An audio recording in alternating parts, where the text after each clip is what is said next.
Gagawa tayo ng masarap na eggless pancake.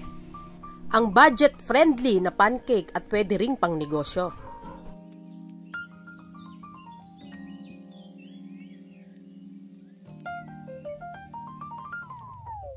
Narito ang mga sangkap.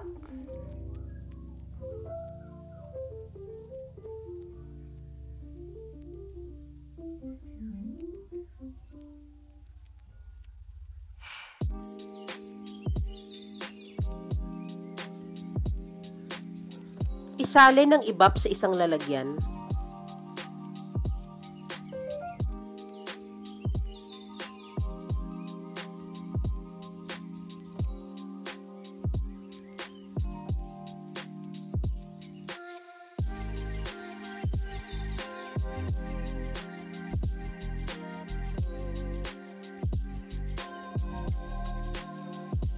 Sunod na ilagay ang suka. Haluin. Sa mga nagtatanong kung bakit nilalagyan ko ng suka, since wala ngang egg ang ating pancake, ang suka ang tutulong sa baking powder para umalsa ito ng maayos. Ito rin ang magbibigay ng magandang texture sa pancake. Salain ang mga dry ingredients para makasigurado na walang buo-buo o lumps ang ating butter. May trivia ako sa inyo guys. Alam ba ninyo na ang ancient Egyptians ang kauna-unahang naitala na nakagawa ng pinong harina? Ito yung unang version ng white flour na ini-enjoy na natin sa paggawa ng tinapay at kagaya nito, pancake. Guys, optional lang ang pagsasala ng asukal. Madali naman itong matunaw once na ilagay na ang mga liquid.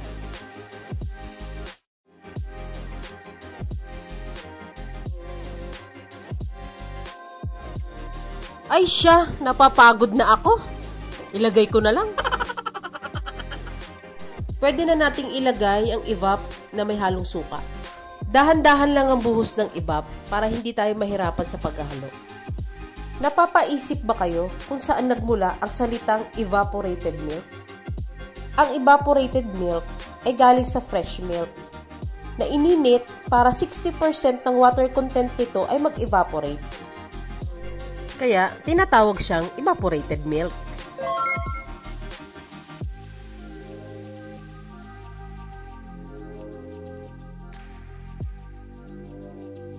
Maglalagay din pala tayo ng 2 tablespoon na mantika at 1 cup na tubig. Ang mantika ay tutulong para hindi maging dry ang ating pancake. Ito guys, optional lang kung gusto ninyong maglagay ng food color. Parang ikaw ba? Optional lang. Buti nga, nasa option ka. Yung iba wala talaga sa choices. Huwag mo na isipin yun. Tara, luto na tayo.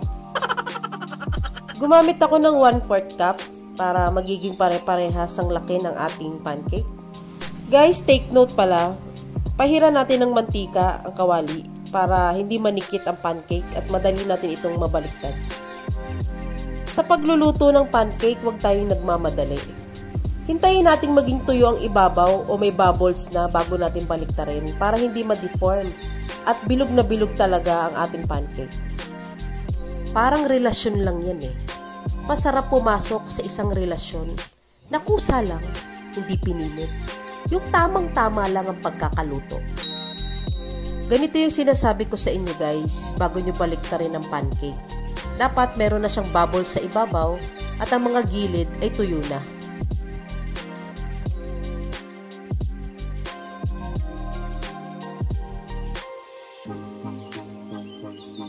Paulit-ulit lang ang proseso hanggang maubos natin ang butter. Para sa atin naman guys, paulit-ulit man tayong madapa, pero paulit-ulit rin babangon. Bangon lang at magpapatuloy ulit. Ganun talaga ang buhay. Guys, palambing naman. Kung bago pala kayo sa channel ko, please like and subscribe and hit that notification bell para updated kayo lagi sa aking mga video.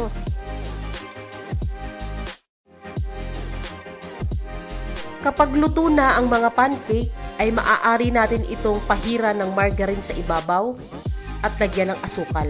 Depende na sa inyo kung gaano kadami at gaano katamis ang nais. Maaari kayong gumamit ng maple syrup, cheese, o ano mang meron sa inyo sa bahay na nais niyong ilagay. Kayo naman kakain yan, bahala kayo dyan.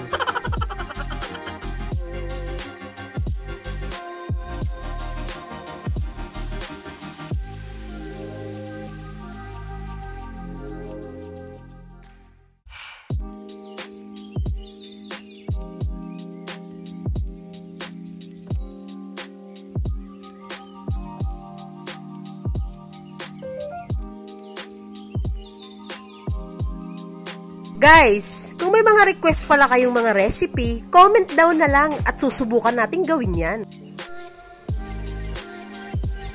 And we're done! Narito na ang ating masarap na eggless pancake.